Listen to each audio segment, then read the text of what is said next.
want to thank you very much, Mr. Don Martin. I appreciate your uh, education more into the search and the process of it going on. I got online, and but it's good to hear it. So reading it and hearing from somebody who runs it often.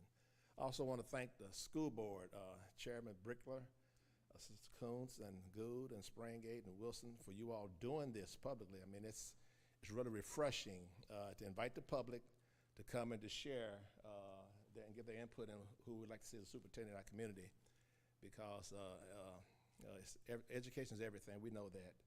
And we influence a lot of lives. I say we because I'm a retired educator myself. We do that because we influence a lot of lives, and we give a lot of kids hope, inspiration. We really set them on to a pattern in life to go forward. And I thank you for your public service, because it's not easy serving the public. But you do it if you know that you're doing the right place and have the right heart for doing it. But I want to share with you, we're talking about the qualifications and attributes of a superintendent. And this is something I just want to read, but I have some other things I want to share also for a successful superintendent. I believe strongly that in order to be a successful superintendent in a diverse environment, working with all students in achieving and reaching their potential and feeling accepted and respected. I think it's very important. I also serve on the equity committee here in Woodford County Schools, and I want to thank a couple of people for coming to me years ago and asking me to come and work with the African American boys in the high school to start a program, because they was kind of behind, having some trouble, and I appreciate that so much. And it was passed by the site-based council, and today I want to say we're not doing that today, and that's pretty disheartening to me, because it really went well when we started up. Something I heard too, and that's not too long ago, I do know that the AP class, I dealt with this once before, AP classes now have a discrimination, it's kind of like a discrimination policy where you have to be assigned or given permission to go to AP class through a teacher or something. And I think it made it come, that policy may came from the district, but I don't think it came from the board, from the school.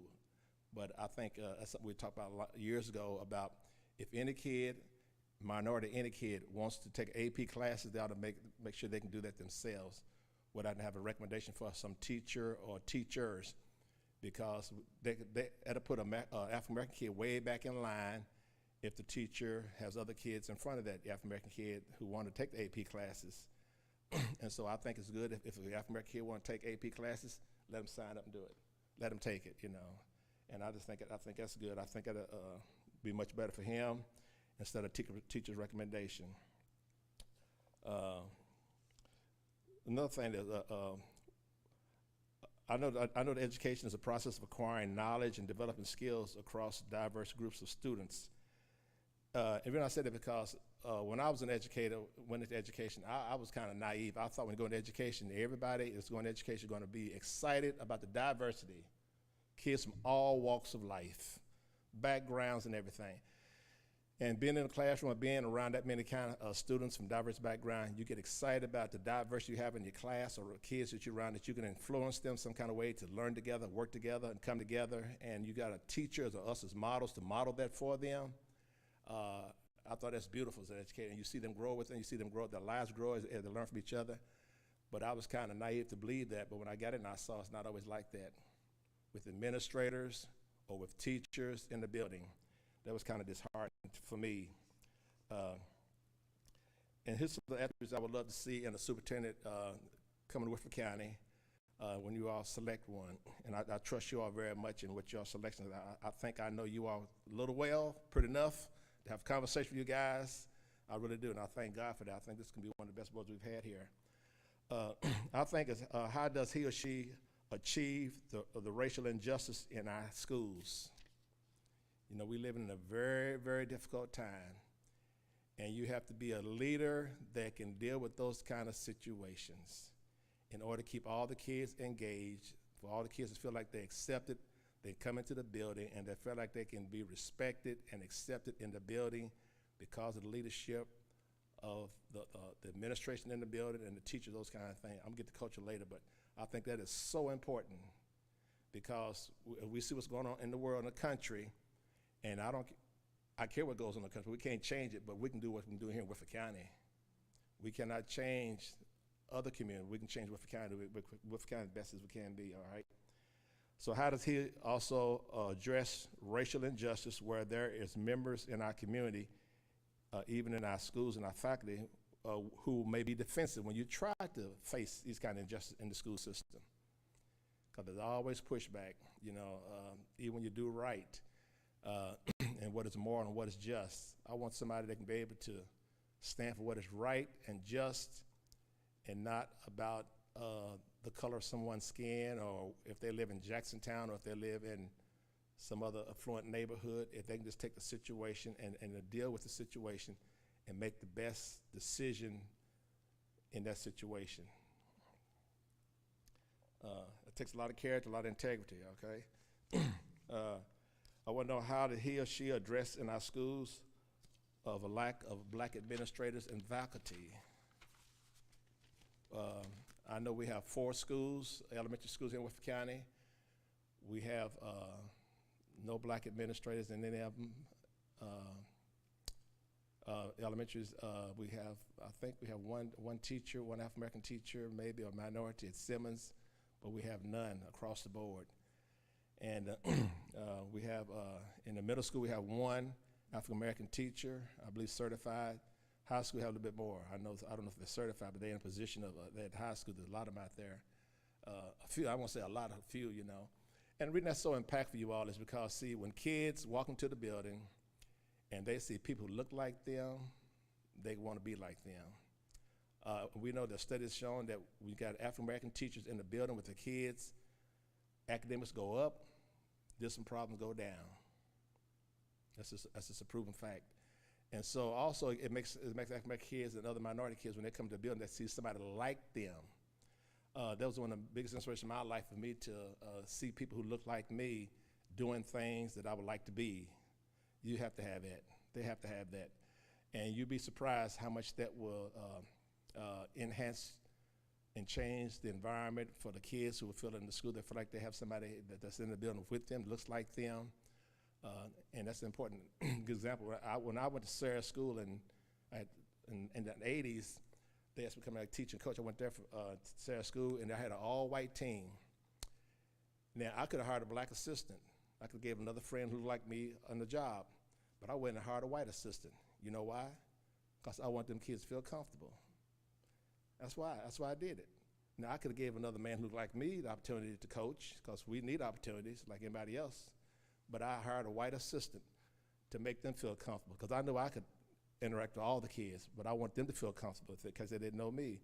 So now I think when we get that kind of thinking about education, that we got to be more inclusive and think about how it's going to affect kids, then it's going to be a lot of difference. When you see kids in situations in schools and environments in school where they see nobody like them, it's difficult. It's difficult. It's very difficult. It's very difficult because they're frustrated. Well, why can't they have somebody look like me? Why can't somebody relate with me or talk to me or have me feel better about myself? And it just shows that the adults making decisions are really serious about trying to meet everybody's needs. So I think that's very important. Okay. Also, I think how would he or she, if become superintendent, would go about changing a culture in our schools that is painful and detrimental to some students. I think it's being so important. How are you going to change the culture? How are you going to go about doing it? That we know is some experiences and some very difficult things happening in our school system. How would they come in? How would they come in and approach that situation, change that culture that's really hurting kids, And let me say this, I've been with kind of, I won't say all my life, but I did spend some time in Virginia before I came back home. But I've always been involved with kids because I'm an educator, and I've always tried to help the school system any way I could to help the school system here. I've always did that, because at the end of the day, we're helping our kids to be successful, all right? What target interventions, I'd like for the superintendent to understand this too. I'd like to kind of feel like I got a few more, I'll be finished here. But what target interventions are available to support our black students? What target interventions are available to help our black students and those who are not achieving like they should be achieving? How would the superintendent engage with black students, parents, and the community? I know it's difficult to get a whole lot of parents involved in their child's education, but some parents have been hurt for so long with the school system, and they don't know how to approach the school system. They don't know how to do that, and we hope to do also, we can form some kind of groups in the community that can help parents understand how to help work with the school system better in educating their kid, and how to get them involved with them more. I think it's important that we have a superintendent that can be able to have some ideas about how we can get parents more involved in the school system through the community, okay? How would the superintendent engage the parents and the community leaders in addressing educational, discipline, and other concerns and issues? You know, I think we need a superintendent that is willing to reach out to our community with other community leaders and other community groups and really build a bridge to be able to make our school system better for our kids, you know. There's nothing like communicating and working out and reaching out and helping one another.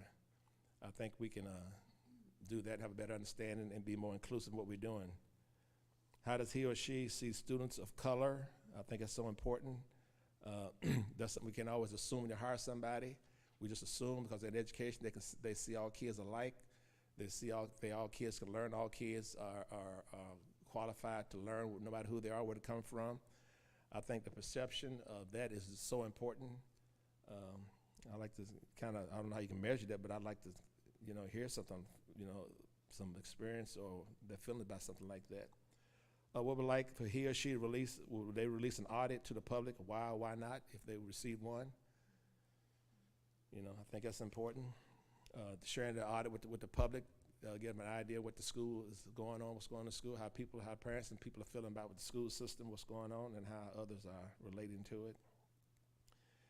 And what past experiences in the superintendent experience have they had with black students and other minorities? I'd like for them to give some concrete examples of some kind of working with other minority kids or parents somewhere in the school system.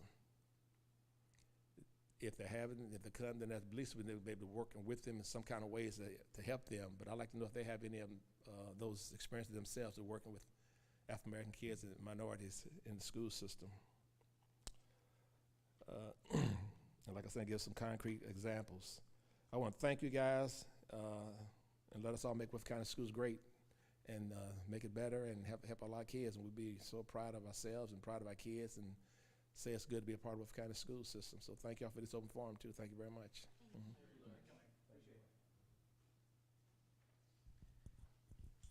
Thank you, Larry. That was very well said and appreciated. So, are there any other comments from people in the audience?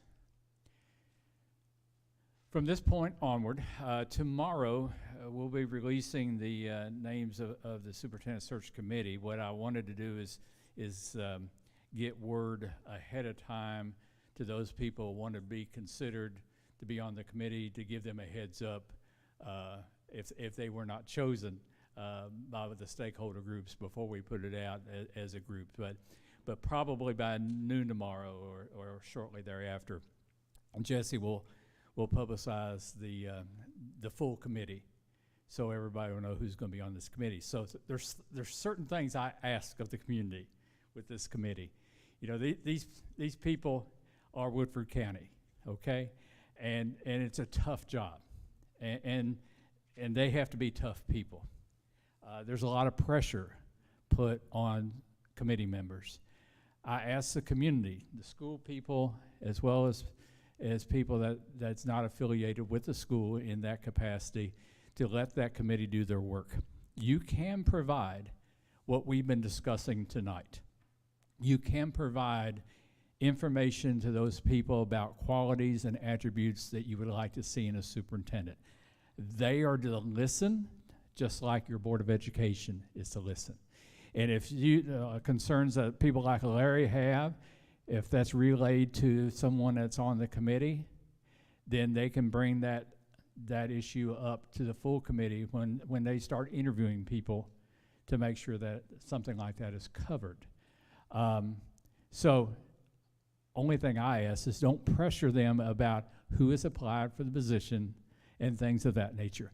They are going to sign, I hope everybody abides by this, they are going to sign a confidentiality agreement with me and the Kentucky School Boards Association, saying they're not going to share information about applicants to anyone. And when I have their training session next week, I'll say anyone means everyone, including your spouse. You know, and some people smile and said, but let me tell you what happens. People are very, very inventive about how to try to arrive at information. And I had this happen in a couple of districts where I was going, where they know that I gave the speech to the committee members. You've got to keep this confidential. You know, these people have a right to privacy when they apply for a position. And they say, well, the spouse probably knows. So they go right to the spouse. And one time I was given the training for the committee members, and I got a call 20 minutes after the meeting was over from a committee member said, you're right, they've already started asking my husband who's applied for the position. So I asked them to keep that confidential. And here's the reason why. I had a district one time where it was very innocent that a committee member accidentally leaked information about an applicant, okay? The applicant was from another school district in another county. And he had not shared that information with his school board or anyone else, thinking, I'm just going to apply now. If they see I'm a serious candidate and I'm progressed along the way, then I'll talk to the people I need to speak with. Well, word got out, and the gentleman was shopping at a grocery store, and a parent came up and said, I hear you've applied for the superintendent of X district. Why do you want to leave us? Type thing. He was a superintendent and had not told board members or anything of his own board. You can imagine the chaos and the problems that ensued there. It not only resulted in chaos in that district, but in the district where he currently worked. So the next time that we had a vacancy in that district, I did the superintendent search again. We had less than half the number of applicants for it the second time because word spread that, you know, it may or may not be confidential. It wasn't confidential the last time. Now, late in the process, when we start whittling down the numbers and getting to the finalists, then when we start calling references and things like that, I realized that things may change at that point and people's names may become apparent. But at least at the beginning of people that apply for the position, let these people do their work. They're going to be well trained by me, and we'll try to have the slate of candidates that they recommend to the board the highest quality they can possibly be, and then the board takes the reins from there. So, any other last comments, questions, rude remarks to me? Anything? All right. I believe, Adam, that we're complete with this part, and you can close the board meeting then. Thank you, everyone, for coming and speaking, and we really appreciate all the input, and we look forward to any more surveys that come in. And at this point, I'd like to ask for a motion to adjourn. Motion by Mr. Wilson, second by Ms. McCowan. All those in favor? Aye. Motion passes.